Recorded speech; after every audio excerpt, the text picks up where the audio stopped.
Hello पिलामाने जे मु all things bright and beautiful रो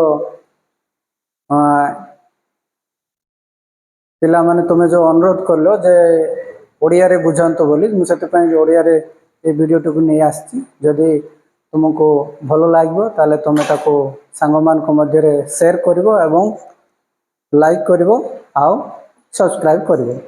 देखो all things bright and beautiful तुमरो कवि होचंती सीएफ अलेक्जेंडर। तुमर कवि के ना कवि हेले सीएफ अलेक्जेंडर।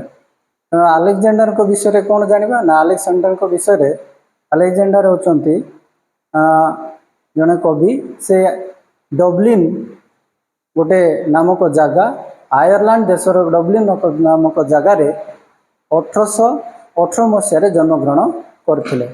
हला मन रहला ना सीएफ अलेक्जेंडर डब्लिन नामक जगह आयरलैंड देशर डब्लिन नामक जगह 1818 मसीह जन्मग्रहण करथिले। तांकर चारोटी कविता रही बा तांकर चारोटी कविता गुड़िकर नाम है hymns for the children's, hymns for the children, once in a royal David city, once in a royal David city, Christmas carol, Christmas carol, verses for holy season, verses for holy season। एटा होची चारटा कविता एवं तांकर वर्तमान तुमर जो कविता रही जे all things bright and beautiful aims for the children रो आसी। एटी तुमर प्रश्न आसुची जे तुमर ए कविता को प्रकार कविता, तेणु एटा को आइम्स बोली कुआजिबो कोन ना स्तुति बा जनान, जो स्तुति बा जनान कविता। तेणु एबे आस आमे स्टांजा वाइज पढ़िबा कौन अच्छी ना all things bright and beautiful, all creature great and small, all things wise and wonderful, the lord God made them all. तेणु ए सृष्टिर आमर जो रही all things bright and beautiful ए जगतर जेते भी आमे बहुत सुंदर जिनस जहाँ आम देखुचे ताहा सबू छोटरू बड़ जीव जगतर छोटरू बड़ जीव एवं जहाँ भी प्राकृतिक दृश्य हो जहाँ भी सुंदर जिनस आम देखुचे ये सबू से सृष्टिकर्ता भगवान ही तैयारी करचंती। ही मेड देम ऑल, समस्त को से सृष्टि करचंती। सेमती नेक्स्ट स्टांजा रहिला each little flower that open, each little bird that sings, he made their glowing color, he made their tiny wings। तेणु each little flowers छोटरू बड़ आमर परिवेश रे बा जगत रे फुटुतिबा फूल एवं छोटरू बड़ पक्षी जहाँ आमे देखुचे एवं तांकर विभिन्न प्रकार कलर जहाँ रही आम देखुचु जहाँ को आम प्रकृति देखुचे ये सबूर सृष्टिर पछरे केवल से ही तांकर ही लीला रही। तेणु से ही सर्वेसर्वा एवं ये जगतर ये जीव जगतर सृष्टिकर्ता ही से। नेक्स्ट देखिबा ना the purple headed mountains, the river running by, the sunset at the morning that brightens of the sky। एठी कवि प्रकृति को वर्णना करुचंती। तुम्हें जेते बेले छुट्टी हुए कौन से को दर्शनीय स्थान रे बुली गले केते सुंदर लागिबो से प्रकृति को, जेमती सेटा से कहउचंती पर्पल हेडेड माउंटेन। ए को गोटे दृश्य सूर्यास्त समय रे सूर्यंकर किरण पहाड़र ऊपर भाग रे पड़िला परे सूर्यंकर किरण ब्लूइश रेड जो दुईटी ब्लू आउ रेड कलर रो मिश्रण फल पर्पल कलर सृष्टि होचे एवं ताकू कहउचे पर्पल हेडेड माउंटेन्स। माउंटेन्स माने पर्वत, हेड माने पर्वत शिखर, एला पर्पल हेडेड माउंटेन्स। तेणु द रिवर रनिंग बाय एटा मध्य प्रकृतिर प्राकृतिक दृश्य एटा। ତେଣୁ ପାହାଡ଼ର ଝରଣାର କୁଳୁକୁଳୁ ନାଦରେ ବୋହି ଯାଉଥିବା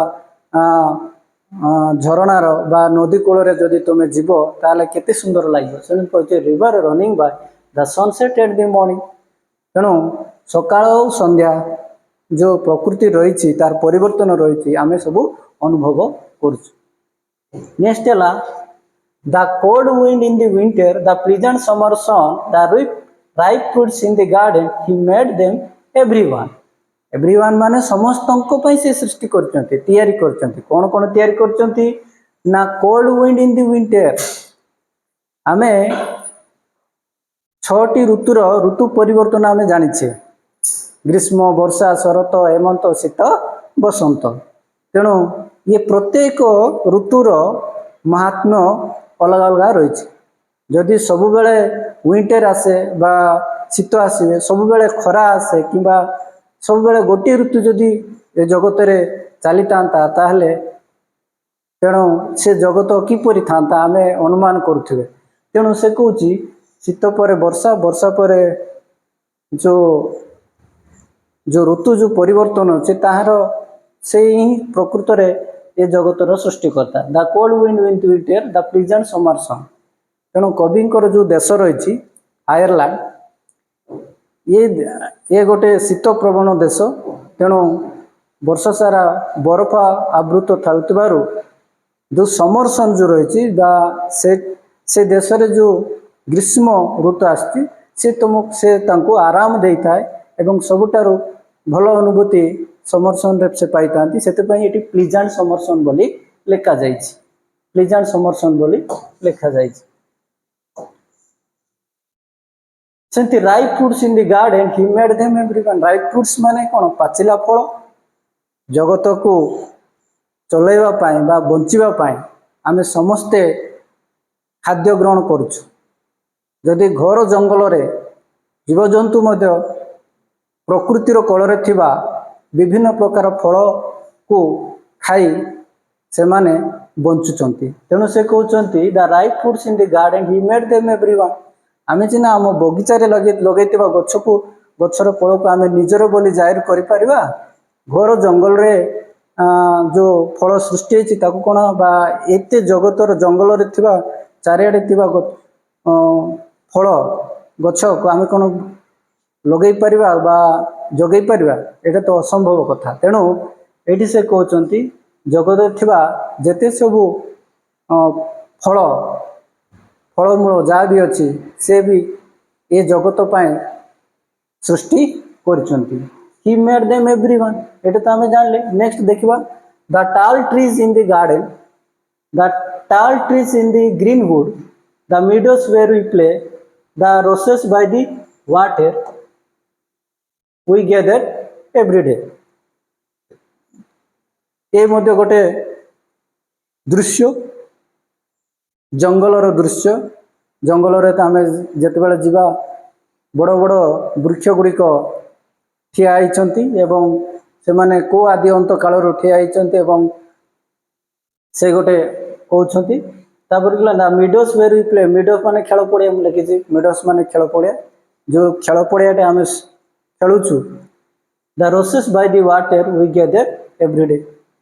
ତେଣୁ ରୋସେସ୍ ମାନେ ଏ ଘାସ ଜାତୀୟ ଗୋଟେ ଘାସ ଯେଉଁଟାକି ପାଣିରେ, ପୋଖରୀରେ ବା ନଦୀରେ ବା ହ୍ରଦମାନଙ୍କରେ ଜନ୍ମିଥାଏ ଏବଂ ଏହାକୁ ସଂଗ୍ରହ କରି ଲୋକମାନେ ବିଭିନ୍ନ ପ୍ରକାର ଛପ ବା ବସିବା ପାଇଁ କିମ୍ବା ବାସ୍କେଟ୍ ଇତ୍ୟାଦି ତିଆରି କରନ୍ତି, ଯାହାଦ୍ୱାରା ଏହି ଲୋକମାନେ ମଧ୍ୟ ଏହାକୁ ସଂଗ୍ରହ କରି ତାଙ୍କର ଜୀବନ ଜୀବିକା ନିର୍ବାହ କରିଥାନ୍ତି।